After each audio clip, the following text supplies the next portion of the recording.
바이든 시대 한미동맹 가치와 발전이라는 주제로 윤지연 교수님께서 발표해 주시겠습니다. 윤 교수님께서는 영국 에버든 대학 석사, 글래스고 대학 국제정치학 박사학위를 취득하셨고 지금은 상명대학교 교수로 계시면서 합참, 국방부, 연합사회 정책자문위원으로도 활동하고 계십니다. 특히 국방TV에서 매주 5회 방송하는 국방 포커스의 진행자로 잘 알려져 있는 우리 최고의 안보 전문가이십니다. 그러면 큰 박수로 윤 교수님의 발표를 청하겠습니다.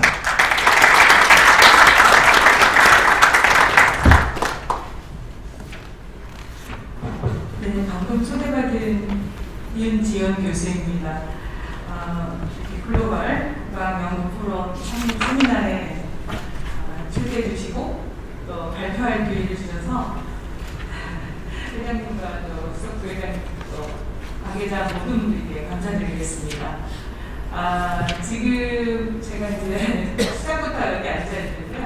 오늘 한미동맹, 특히 바이든 시대 한미동맹에 대해서 제가 더 많이 배우고 또 미처 생각하지 못했던 부분을 더 많이 깨닫고 가는 그런 시간과 자리가 되고 있습니다. 발제자분들의 또 발제 앞에서 두 분 해주셨고 또 정승규 전 학창원장님께서도 말씀해 주셨는데 이제 마지막 항상 세미나에 가면 마지막 발제자는 할 일이 좀 많이 줄어들어요. 앞에서 많은 말씀을 해주셨기 때문에 그런데 우리 목차는 이렇게 있지만 조금 앞서서 해주신 얘기 아닌 얘기 부분을 좀 중심으로 좀 해보겠습니다. 처음에 이제 발제를 말씀해 주셨을 때 굉장히 기쁘게 생각하고 그러면은 전 예비역 장군님 또 국회의원 주시사는 유명하신 또 김종대 교수님도 나오시다고 하셔서 그럼 나는 어떻게 이걸 구성해야 될까라는 고민을 좀 했습니다. 그래서 조금 더 이렇게 한미동맹이라는 이런 우리의 과제, 이 동맹을 어떻게 바라볼 것인가라는 점에 좀 더 강점을 좀 둬야 되겠다. 그리고 글로벌 안보 상황은 어떻게 흘러가고 있는지 그 속에서 한미동맹에 우리가 직면한 과제는 어떻게 풀어야 될까 좀 이렇게 정리를 했습니다. 내용이 좀 많은데요. 좀 이렇게 다 하지 않겠고 좀 동맹이라든가 최근의 글로벌 안보와 제가 생각하는 동아시아 안보에 대해서 좀 이렇게 누군가는 한번 정리를 해볼 필요가 있지 않느냐. 그래서 제가 정리를 좀 했습니다. 그래서 조금 다는 저와 동의하지 않겠지만 이런 글로벌 안보 상황 변화 그리고 동아시아의 현재의 현상 그리고 한미동맹 특히 비대칭 동맹인 한미동맹이 어떤 식으로 발전해 나가면 좋을지에 대해서 좀 같이 이해를 하고 공감할 건 공감하고 저도 더 수용할 건 수용하겠습니다. 그래서 그런 다 발제는 시간이 충분하지 않기 때문에 좀 많이 건너뛰겠습니다. 그래서 이제 글로벌 시대 국제 안보 제가 고민했던 부분이 과연 어떤 시대에 글로벌 안보에 직면해 있을까 타이틀에 보시는 게 제일 좋을 것 같습니다. 어찌됐든 트럼프 행정부가 들어서면서 더 뚜렷한 현상이 드러나고 있는 것이죠. 21세기 냉전이 끝나고 탈냉전 시대가 도래하면서 오히려 국제사회는 국가 중심주의가 확산이 되고 있다. 그리고 자유민주주의가 확산이 더 많이 될 줄 알았지만 중국을 중심으로 한 권위주의적 국가도 계속 탄생하고 있고 그래서 강대국 경쟁의 심화는 계속되고 있다는 것입니다. 여기 제가 한 가지만 말씀드리고 싶은 것은 유엔을 중심으로 했던 국제사회가 탈냉전이 되면서 지역 중심의 많은 국제기구가 탄생을 하는데요. 우리가 대륙동맹 이야기 하지 않습니까? 대륙동맹과 해양동맹이 이제 부딪히고 있다. 또 신냉전이라는 말을 많이 하는데 그 중심에는 상하이협력기구 중국과 러시아 그리고 최근에 10개 국가가 똘똘 뭉쳐있는 인도도 포함이 되어 있습니다. 몽골이 들어갔고 이란이 들어갔죠. 그리고 역대 중앙아시아의 독립한 국가들이 다 회원국가인데 이 대륙동맹이 차지하는 비중이 이런 국가중심 확산과 강대국 동맹 심화에 또 많은 영향을 미치고 있다고 볼 수 있겠습니다. 또 지금 우리가 직면해 있는 비전통 안보 위협, 팬데믹을 시작을 해서 또 이전에 이미 테러와의 전쟁을 선포하면서 굉장히 안보, 제 글로벌 시대 안보는 굉장히 복잡하게 정의되고 변화를 하고 있다는 것입니다. 거기다 또 트럼프 행정부가 들어서면서 이런 얘기를 많이 하면 이거는 다 아시는 문제니까 넘어가겠습니다. 세력전이다, 질서전이다. 예, 이미 우리는 여기에 직면해 있습니다. G2를 중심으로 한 중국과 미중의 경쟁은 자국 중심의 고립주의를 선언한 트럼프 시대가 아마 트럼프에 대한 평가는 여러 가지 나와 있고 전임 장군이 먼저 말씀해 주셨듯이 다양합니다. 아직 살아있는 것이죠. 미국 내에서도 세력전이와 질서전이가 확대되는데 그럼 우리는 무엇을 할 것인가 라는 항상 그런 고민에 빠져 있습니다. 이런 지역 패권주의가 강화되고 있는 이런 시점에서 이런 글로벌 안보 현상은 또 동아시아에도 많은 영향을 미치고 있는데요. 오늘 굉장히 많이 나오고 있는 단어가 이제 인도 태평양 전략이라는 단어인데 그럼 이 문제를 어떻게 할 것인가? 동아시아 지역에는 미중의 어떤 갈등만 내재하는 것이 아니라 여러분이 너무 잘 알고 있는 한반도의 어떤 분단의 교착도 있겠고요. 그리고 아직도 그 영도 문제는 해결되고 있지 않지 않습니까? 독도를 둘러싼 일본의 거의 주장이고 강압적이지 않습니까? 또 중국과 일본 간의 영토 분쟁, 러시아와 일본 간의 끝나지 않은 영토 분쟁도 있고 다양한 해양과 대륙 간의 갈등이 증폭되고 있고 중증적인 어떤 국제 질서가 형성되고 있는 것이 동아시아 지역이라고 할 수 있겠습니다. 그래서 제가 제 얘기에 동의하지 않겠지만 그런 걸 다 모아서 군사 안보적 측면하고 경제적 측면, 또 사회 문화적 측면을 이렇게 정리를 해봤습니다. 우리가 어떤 안보 환경 변화와 도전 요소, 위험 요소를 분석할 때 늘 군사 안보와 경제적 요소를 많이 분석하는데요. 그러나 최근에 21세기 이후 또 우리가 지금 비전통 안보 위협을 받고 있고 팬데믹 현상으로 인해서 인간 안보가 중요해지고 있는 시점에서는 사회 문화적인 측면도 우리가 늘 고려를 해야 됩니다. 오히려 군사 안보적 측면이나 경제적 측면은 중요하기 때문에 잘 다뤄지지만 오히려 하부 구조에 있는 사회 문화적 측면이 덜 다뤄지기 때문에 이런 위협이 그렇게 중요하지 않다는 게 아니라 오히려 사회 문화적 측면의 도전 요소와 위협 요소로 인해서 군사 안보적 또 경제적 측면의 위협을 받을 수 있다는 것입니다. 그래서 이런 사회 문화적 측면의 위협과 도전 요소도 이제는 간과해서는 안 된다는 것입니다. 대충 제가 이제 이렇게 필요한 내용을 정리해봤거든요. 그거는 도움이 됐으면 하고요. 그래서 이거를 통째적으로 좀 정리를 해봐야 되지 않나요? 저는 이제 한미동맹 이야기를 하기 전에 글로벌 안보와 동아시아 지역의 안보 현상을 대략적으로 지금 정리를 한 것입니다.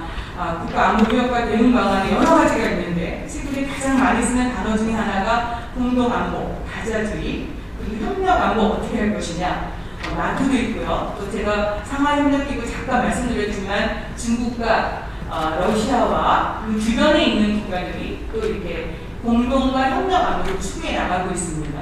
우리도 물론 당연히 한미동맹이 굉장히 중요한 역할을 하고 있는데 그래서 이제 이러한 위협과 취약성을 위해서 국가들은 양자동맹이든 다자동맹이든 그런 공동안보와 협력안보를 모색할 수밖에 없다는 것이죠. 문제를 해결해야 되기 때문에 그렇습니다. 그리고 제가 요거는 우리가 동맹을 얘기할 때 동맹은 진화하죠. 동맹은 파괴도 됩니다. 동맹이 파괴됐을 때 전쟁이 일어난 경우를 세계 역사 속에서는 많이 발견할 수 있습니다. 가장 대표적인 게 1939년에 독일과 소련이 맺었던 그 불가침 조약이 파기되면서 2차 세계대전이 또 확산되지 않았습니까? 또 최근에 필리핀하고 미국과의 관계가 그렇습니다. 그런 속에서 과연 한미 양국의 주요 국가의 이익은 어떨까? 물론 저와 다 동의하지 않을 수도 있는데 제가 몇 가지를 이렇게 정리를 좀 해봤는데요. 다 이해가 다 같이 잘 돼요. 한국과 미국이. 근데 지금 계속 우리가 지금 정말 밝은 시대가 추가하면서 가장 우리가 이걸 어떻게 해야 될까? 앞서도 얘기했지만은 실용주의적 균형 외교를 해야 되는데 바로 중국과 이런 어떤 그 인도 태평양 전략과의 어떤 관계, 미중 갈등이겠죠. 이 국가 이익, 미국의 국가 이익하고 대한민국 국가 이익 중에 바로 특히 중국과 미국의 관계에 우리가 어떤 선택을 해야 될 것이냐. 이런 부분에 대해서는 좀 이익이 조금 상충되는 것이죠. 이런 거 한번 정리해봤고요. 그 다음에 이제 저희가 오늘 핵심은 한미동맹인데 여기 내용은 많습니다만 이걸 다 정리할 수는 없습니다. 한 가지만 꼭 우리가 동맹을 이해하고 트럼프 시대 동맹, 특히 우리는 이제 바이든 시대 동맹을 이제 생각을 해야 되기 때문에, 그리고 저는 바이든 시대 이후에 한미동맹은 이제 연결을 해야 된다는 생각을 많이 합니다. 비대칭 동맹임을 잊어서는 안 된다는 것이죠. 아까 김종대 교수님이 또 말씀해 주셨는데 그 말씀하신 부분에 정말 동감합니다. 그런데 우리가 미국이 가장 소중히 여기는 동맹 중에 가장 대표적인 게 유럽의 나토 동맹이 있습니다. 그리고 미일 동맹이 있죠. 그리고 한미 동맹이 있는데, 그러니까 냉전 시대에 이런 동맹들은 부적함이 거의 없었습니다. 뚜렷한 적이 있었습니다. 그런데 이제 지금 탈냉전 시대 21세기 글로벌 시대의 동맹에는 내용이 조금 다르죠. 물론 트럼프 행정부 시대에 나토도 있더라고요. 미일 동맹도 그렇게 쉽지는 않았습니다. 그런데 큰 틀에서 소련을 지금 이제 구소련이 됐겠죠. 러시아를 중심으로 한 동맹은 거의 와해가 됐습니다. 구소련 국가들이 대부분 다 자유민주주의를 선택했기 때문에 그런데요. 미국을 중심으로 한 비대칭 동맹이 이제 대표적인 게 한미 동맹이고, 탈양 냉전 시대에도 미국을 중심으로 한 비대칭 동맹은 존속하는데 그 대표적인 것이 이제 한미 동맹이고, 제가 이제 오늘 이 시간에 조금 더 강조해드리고 싶은 얘기는 과연 동맹의 그 안보를 담보로 하는 자율성, 이 비대칭 동맹이 안고 있는 영원한 숙제이죠. 그래서 우리가 전자권 전환도 지금 진행하고 있고, 또 조양미군의 평택기지 이전도 다 이 자율성을 어떻게 확보할 것인가라는 것입니다. 그 속에서 우리가 무슨 미국과 미중 문제 해결에 우리 한국의 역할, 그리고 북한 핵 문제 해결에 우리의 전략, 이런 것들이 다 이렇게 풀어져서 여기 포함이 된다는 것입니다. 대한민국이 자유민주주의가 발전하고 경제가 발전하면 발전할수록 비대칭 동맹의 특성상 자율성을 더 확보해야 되겠죠, 저희는요. 그 자율성 확보를 위해서 우리는 과연 뭘 선택할 것이냐, 이런 것들을 우리가 좀 더 생각하고 고민해야 되지 않을까 싶습니다. 비대칭 동맹은 너무나 잘 아시는 부분이기 때문에 자율성에 대한 걸 우리가 간과해서는 안 된다는 얘기만 하고 넘어가겠습니다. 자율성과 안보 교환, 다 전문가이시고, 또 현장에서 근무하셨던 분이 많이 계시고요. 또 지금도 연합사에 근무하시는 분들이 실질적으로 저보다 더 많은 경험을 하고 계십니다. 그래서 자율성과 안보 교환에 의한 비대칭 동맹, 이 동맹의 내용을 어떻게 채워나갈 것인가, 그 내용 속에 예를 들면 이런 것이죠. 바이든 행정부가 출범했을 때 나토는 트럼프 행정부와 다른 것이죠. 나토는 전략적 자율성을 더 강조하게 됩니다. 그만큼 이제 동맹의 다자 집단 안보 동맹의 형태가 바뀌고요. 그럼 일본은 아까 일본 말씀하셨는데 일본은 우리와 또 다른 동맹 아닙니까? 일본은 자율성 안보의 교환 대신에 자율성 공조 교환으로, 그러니까 우리랑 상황이 좀 다르다는 것이죠. 그래서 저는 항상 강의 시간에도 강조하는 것이 자꾸 우리가 비대칭 동맹이라는 걸 잊어버리면 이 한미동맹의 내용이 어려워진다는 것입니다. 출발이 비대칭 동맹을 출발했기 때문에 그 속에서 이 자율성과 안보 교환을 잘 정말 거래라는 말은 쓰고 싶지 않지만 잘 균형을 맞춰 나가야 되는데 우리는 자율성을 확보하고자 하는 것이죠. 그런 면에서 이제 미일 동맹은 자율성 공조 교환으로 이제 동맹 형태가 이제 다시 돌아가는 것이죠. 그리고 이제 그러면은 조금 진도를 좀 나가겠습니다. 이런 자율성과 이런 안보 동맹 속에서 가장 나토라든가 미일 동맹이라든가 다른 동맹과 다른 게 항상 우리 한미 동맹의 그런 자율성을 약화시키는 요소가 뭐냐 이거죠. 누구나 다 잘 알고 있는 북핵 위협이지 않습니까? 이것이 우리의 동맹의 오랜 세월 60년 넘는 동맹에서 우리의 자율성 확보가 늘 발목을 잡히고 있는 것입니다. 그렇다고 우리가 이 자율성을 키우기 위해서 북핵 위협이라든가 북한의 억제력을 약화시킬 수는 없습니다. 오늘의 주제인 만큼 한미동맹 강화라는 것은 너무나 자명한 사실이지 않습니까? 그래서 지금 한 정부가 이제 트럼프 행정부 시대에 한미동맹이 약화됐다는 얘기를 많이 했습니다. 그러면 바이든 행정부 시대에 한미동맹의 자율성도 강화하고 그리고 우리가 지금 추구하고 있는 균형외교를 하기 위해서는 무엇을 해야 될까? 이미 두 가지 토끼를 다 잡을 수 있느냐 이제 이런 부분에 우리가 이제 직면했다고 볼 수 있겠습니다. 그래서 이제 이런 측면에서 주한미군 토끼기지 이전 그리고 방위비 분담금 문제 트럼프 행정부 시대에 우리가 얼마나 힘들었습니까? 굉장히 많은 어려움을 겪었고 심지어 싱가포르 회담에서는 큰 문제가 없었지만 하노이 회담에서는 저는 개인적으로 그래도 우리 정부의 입김이 좀 작용할 줄 알았지만 그렇지 않았지 않습니까?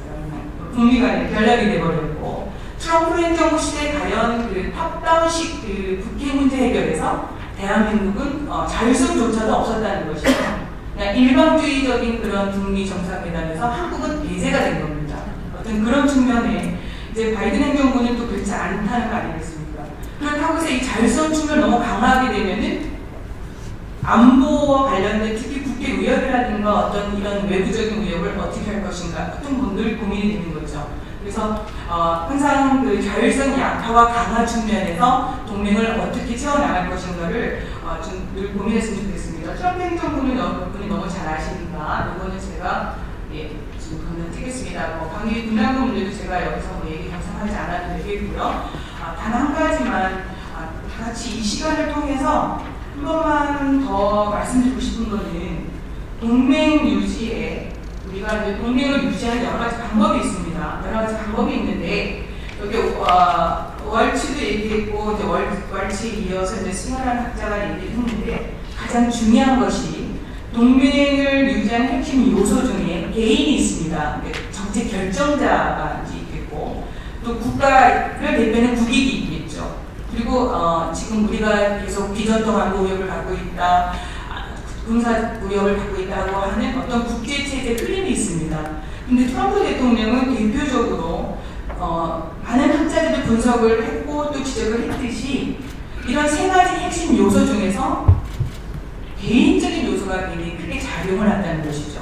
동맹 체제로 하는 그런 국가와 국제 체제 요소보다는 개인의 결정이 상당히 크게 작용을 했기 때문에 그 개인의 어떤 의사결정에 의해서 굉장히 많은 동맹들이 힘들고 불협화음을 일으켰다는 그런 이야기입니다. 그래서 트럼프의 대통령이 주는 우리의 교훈은 과연 동맹 유지에 트럼프가 사용했던 어떤 그 독선 그리고 그 개인적인 어떤 결정권 이것이 이제 미국이란 나라에서는 미국 우선주의로 표출이 됐지 않습니까? 그로 인해서 많은 내용들이 바뀌어 나가는데 그럼 바이든 행정부 시대는 어떠냐 이겁니다. 바이든 행정부 시대는 이제 트럼프를 배제하고 트럼프와 다른 동맹의 복원을 동맹의 어떤 새로운 또 국제사회 다자주의 복원을 얘기했기 때문에 바이든 대통령은 개인적인 요소보다는 국가와 국제체제 요소를 더 강하게 또 그걸 중요시 여기는 그런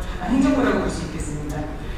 이미 너무나 바이든 행정부 탄생 전에 이미 대선 주자가 나올 때부터 이런 얘기 다 아시지 않습니까? 동맹은 거래가 아니다. 세계 질서의 주도력을 다시 하겠다. 즉 이제 국가와 특히 이제 국제 체제의 중요성을 동맹 요소 중에 강조하는 것이죠. 그리고 또 우리에게 주는 메시지가 상당한 것이죠. 우리는 여전히 다른 이슈, 국가나 국제 체제, 어떤 개인의 결정도 다 이해가 되지만 여전히 우리에게 주어진 숙제는 글로벌 이슈 다 같이 할 수 있죠. 그런데 이제 가장 중요한 2+2 회담도 했습니다. 외교를 중심으로 하고 협상을 중심으로 하고 또 이제 동맹국가와의 상대 파트너와 규범적이면서 대화를 하겠다는 얘기가 많기 때문에 이미 보여주고 있습니다. 그리고 어제도 이미 여러분 너무 잘 알다시피 런던에서 한미일 외교 수장들이 모였고 또 한일 또 양자 회담도 했고요. 5월 20일 이제 또 한미 정상회담을 앞두고 있는데요.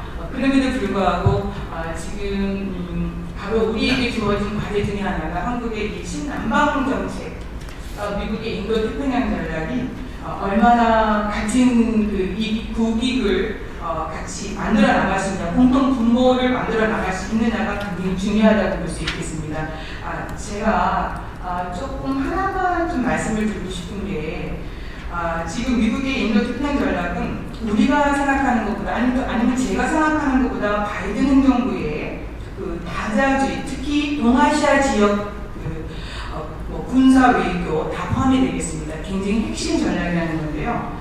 이것이 오바마 행정부 시대 때 시작이 됐는데 실질적으로 중국 공산당에 대한 강력한 시그널을 보내고 있다는 것입니다. 물론 이게 코드로 표현되는 인도 태평양 전략이 트럼프 행정부 시대 때 시작이 되고, 물론 그 전에 오바마도 시작이 됐는데 누순한 연합체이지만 이런 부분, 이거는 우리 정부도 그렇고 국방부도 잘 이해를 해야 될 것 같습니다. 미국이 이 부분을 굉장히 중요한 동아시아 지역 외교 전략으로 이미 선택을 했기 때문입니다. 그리고 여기 보면 그럼 실질적으로 어떻게 했느냐, 굉장히 많은 예산이 지금 편성이 되어 있습니다.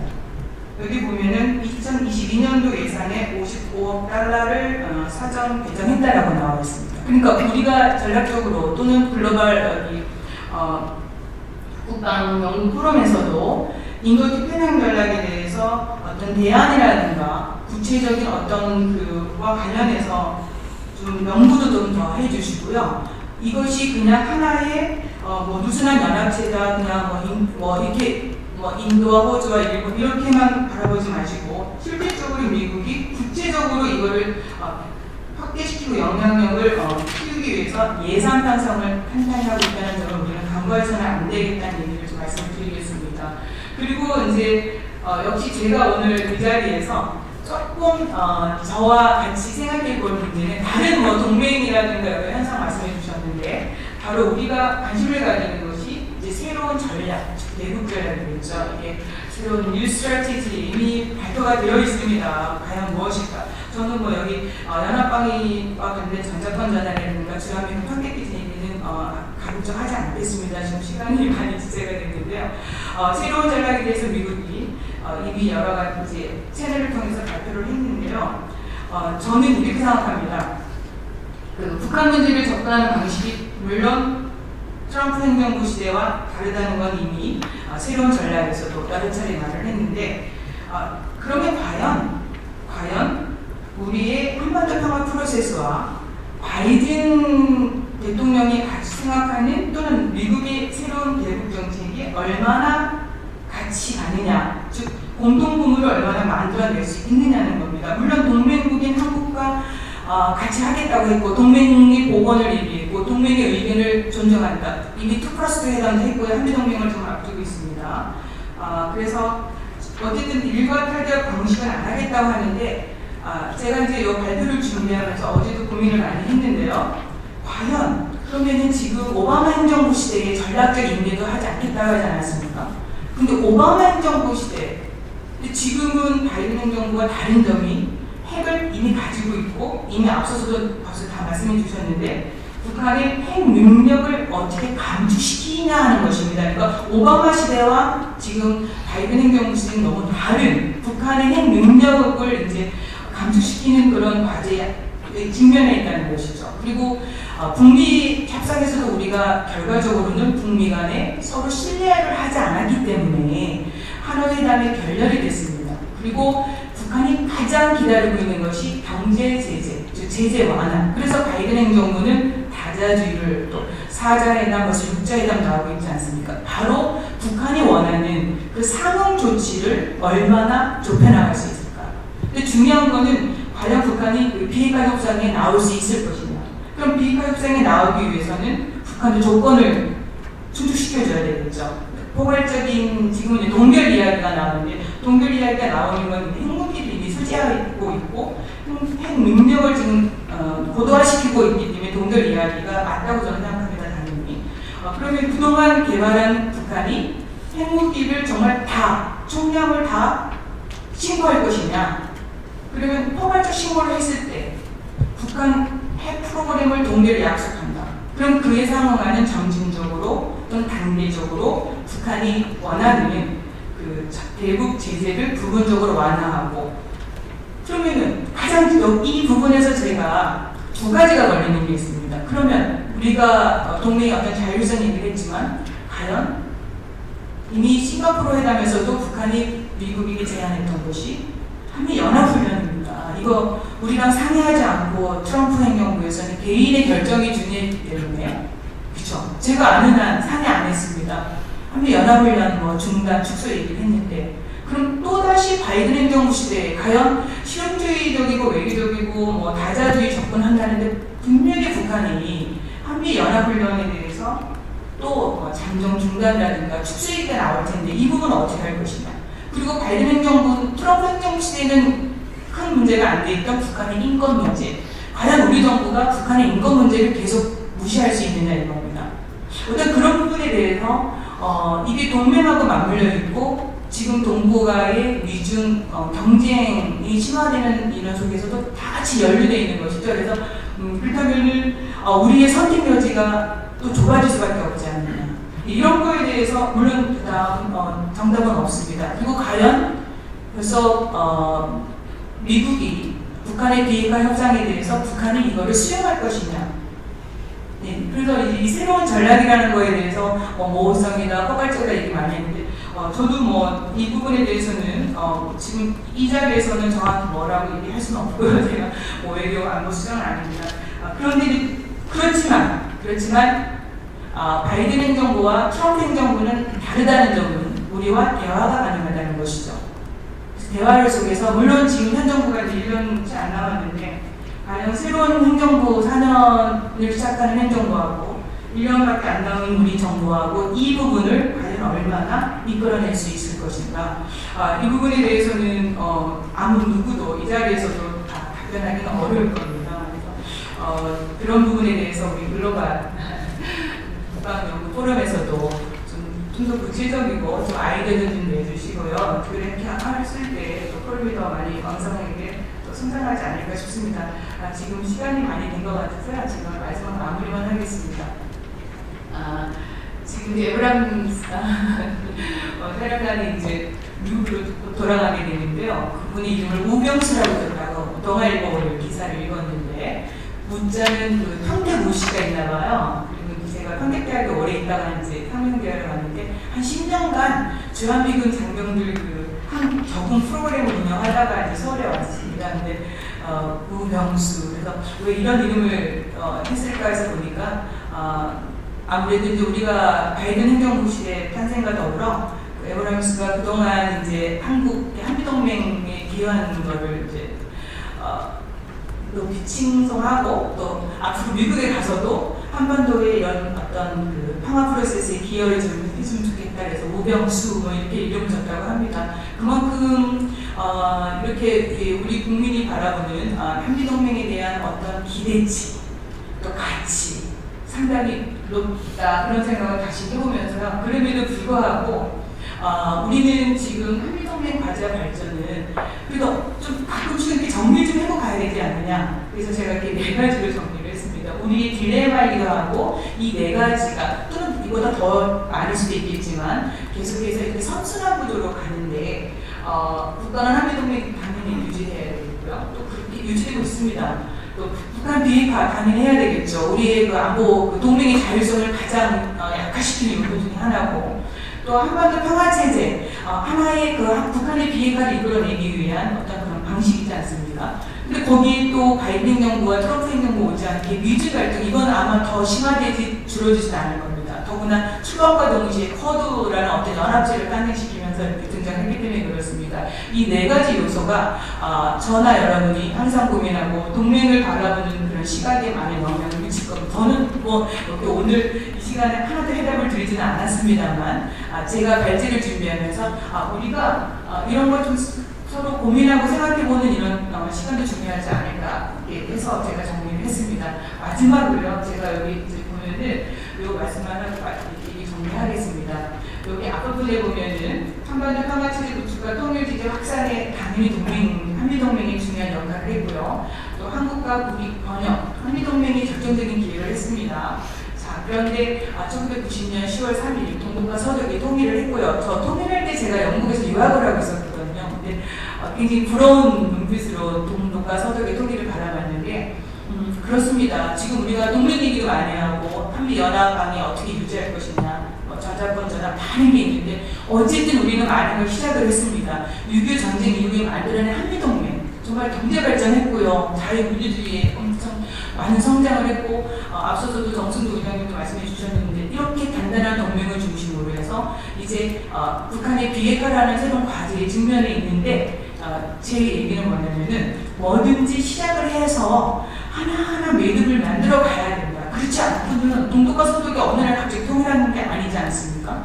그렇지만 중요한 것은 서독 국민이 동독 주민에게 항상 중요하게 강조한 것이 있습니다. 그게 뭐냐면 자유, 민주주의, 통일이다.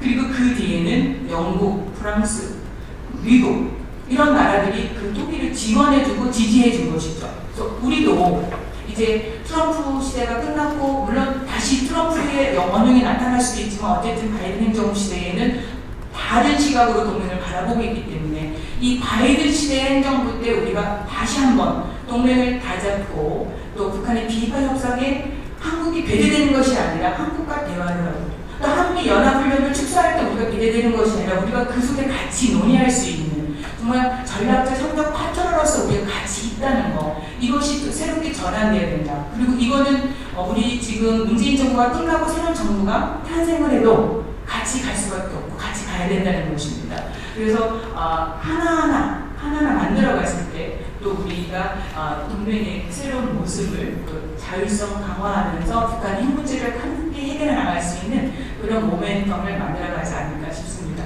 네, 지금 저는 좋은 일 다시 한번 주시고 감사드리고요. 못다한 얘기는 또 책으로 또 보시고 또 조언도 주시면 고맙겠습니다. 저는 발표 여기서 마치겠습니다. 고맙습니다. 네, 고맙습니다.